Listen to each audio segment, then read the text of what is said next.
Good morning, everyone. Today, I am discuss my fifth semester subject, Dynamics of Machine. Hi, I am Mudit Sharma, Assistant Professor from Mechanical Engineering Department. Today, I am discuss first topic of Unit 1, Force Analysis and Flywheel, in which we study static equilibrium, static superposition, static force analysis of simple mechanism, inertia force and inertia torque, and D'Alembert principle. Okay, so let's we start from the first topic.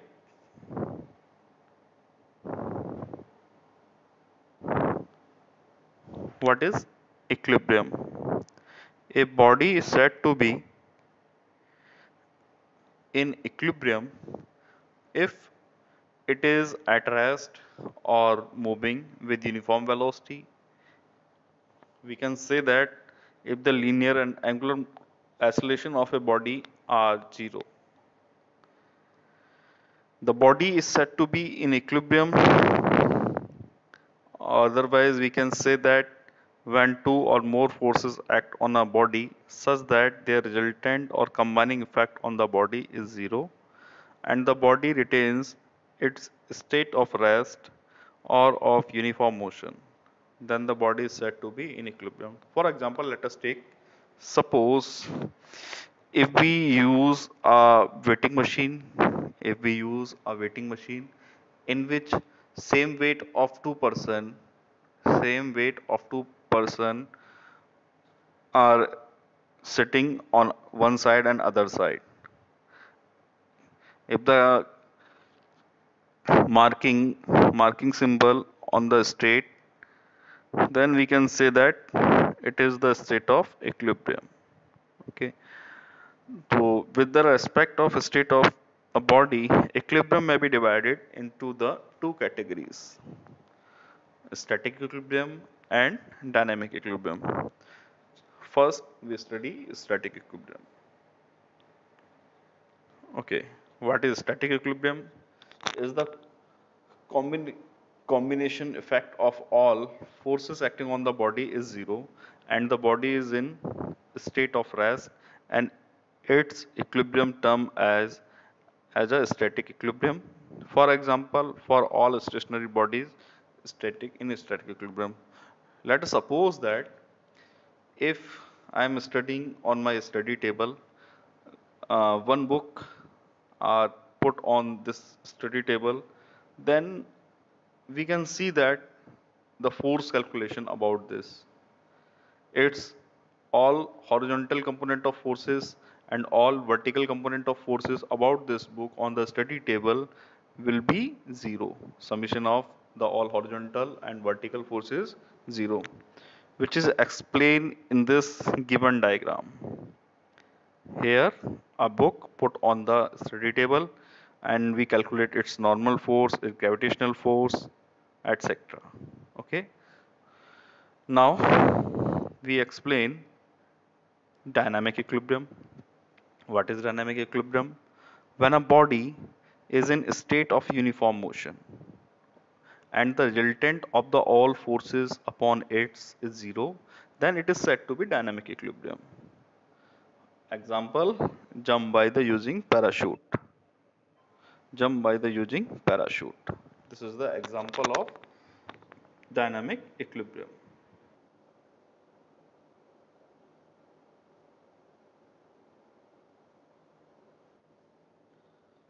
Okay, I already discussed static equilibrium and dynamic equilibrium. Okay, in dynamic equilibrium, we apply three conditions. Summation of all vertical forces will be zero, summation of all horizontal force will be zero, and moment about at any point summations will be also zero. This is the example of dynamic equilibrium when we are going to skydiving, yeah, jumping by using parachute, etc. Okay. Now I would like to discuss what is inertia force.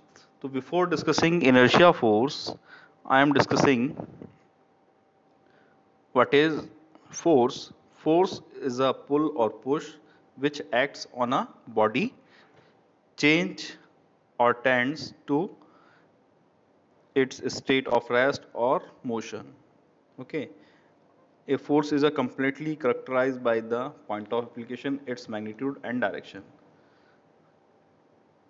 If we want to represent a force, suppose I am saying we applying 10 Newton force on a wall, then 10 Newton is the magnitude, direction I am pushing. Okay, so this is the force. Inertia force. Before describing inertia force, I am talking about Newton's second law of force. What is second law of force? Newton's second law of force, according to this law, the rate of change of momentum is directly proportional to M's force. Then we got the relation F equals to ma. Then we got the relation F equals to ma. We also note that from the third law of Newton, every equation has equal and opposite reaction. So we know that when we applied any force, then in reverse direction we got also a force as a reaction form. So what is inertia force? Inertia force is an imaginary force, a virtual force which acted upon a rigid body to bring it in equilibrium position. Okay, so then in repulsive direction, we any force we got, such kind of force we call inertia force. It is the negative quantity of force. That means F equals to minus ma. We can write F equals to minus ma, where m is the mass of a rigid body, a is the linear acceleration. I hope everybody understand what is inertia force. Now,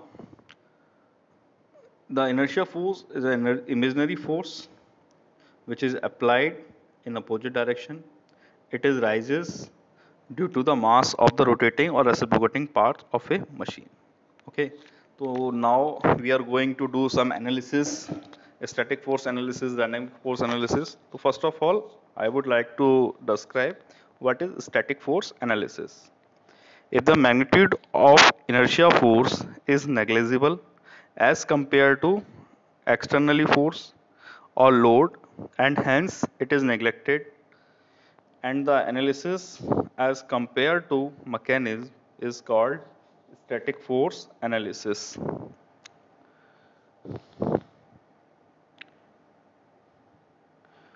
Now we discuss inertia torque and inertia force. We already discussed. Now we discuss inertia torque.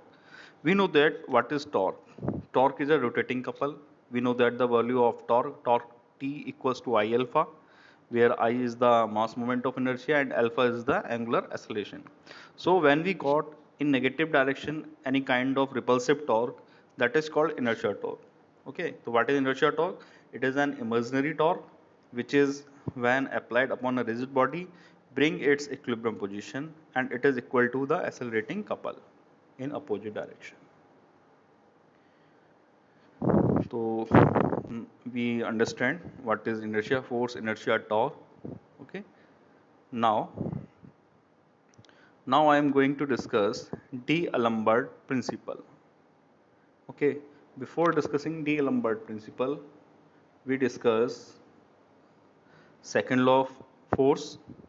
Okay, the rate of change of momentum is directly proportional to m's force. We know that from this we got F equals to ma. If we can write F equals to ma, and we also write F minus ma equals to 0 according to mathematical equation, F minus ma equals to 0. If in a bracket, if in a bracket we can write F plus in bracket minus m equals to 0, then the quantity ma we already know about inertia force, then we can write F equals to minus ma. F equals to minus ma. So we can write F plus minus m is a inertia force, F plus Fi equals to 0. So according to D'Alembert principle, it states that the resultant of force acting on a body together with the reverse effective force or inertia force are in equilibrium. The equal and opposite force minus ma is inertia force. When the when a body in a equilibrium position, then the summation of all external forces and all inertia forces on this body equals to 0 when it sustains a equilibrium position. Okay, so this principle we use to reduce a dynamic problem into equivalent static problem. Okay, so I hope you will understand by this by the help of this video what is the what is equilibrium, static equilibrium and dynamic equilibrium, and static force analysis and D'Alembert principle. Okay, so I hope you enjoy this video. Thank you so much. If you have any issue, then mail me or chat me. Okay, thank you so much.